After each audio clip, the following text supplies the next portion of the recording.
এ যুবক, ওমর তো তোমার চাইতে জ্ঞানী কম ছিল না।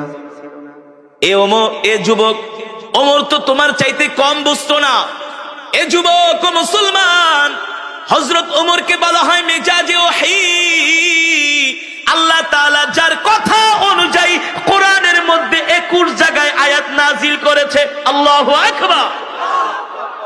সেই ওমর আয়েশা এবার আল্লাহর নবীর কাছে আত্মসমর্পণ করতেছে। কি করতেছে? সেই ওমর আয়েশা বলে, গো আল্লাহর নবী, মক্কার কাফেরদের কথা শুনে অনেক ভুল করছি, আপনার সাথে অনেক শত্রুতা আমি করছি, দুশ্মনী করছি। আর না, আর না, আর না। মক্কার কাফেরেরা তো আমাকে আপনার কল্লা কাটার জন্য বলছে।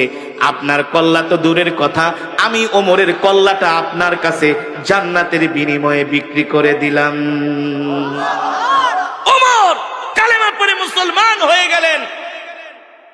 যুবক, তুমি তো নামাজই পড়ো না, নিজেকে মুসলমান দাবি করো।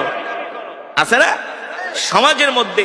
মসজিদে মুসল্লি নাই, নামাজ পড়ে না, নিজেকে অনেক বড় মুসলমান দাবি করে। আর হযরত ওমর আল্লাহর নবীর হাতে হাত রেখে কালেমা পড়ে মুসলমান হয়ে গেলেন।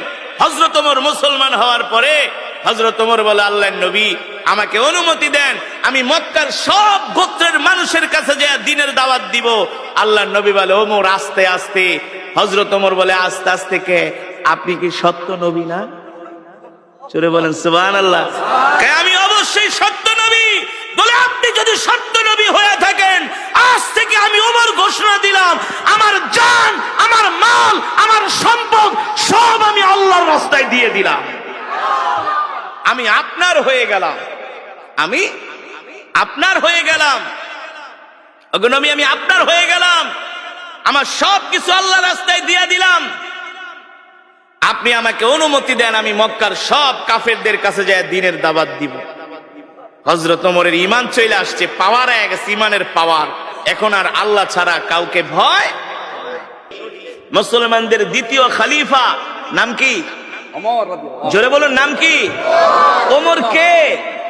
সারা পৃথিবীতে এখন যত রাষ্ট্রপ্রধান আছে, এই সব রাষ্ট্রপ্রধানদেরকে ওমর পকেটে নিয়ে ঘুরতে পারে।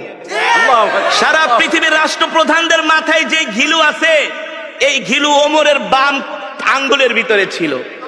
সারা পৃথিবীতে যত আধুনিক রূপকার যা হয়েছে, রাস্তাঘাট, কালভার্ট, ব্রিজ, সারা পৃথিবীকে আজকে যেভাবে সাজানো হয়েছে, সব হযরত ওমরের পরিকল্পনা।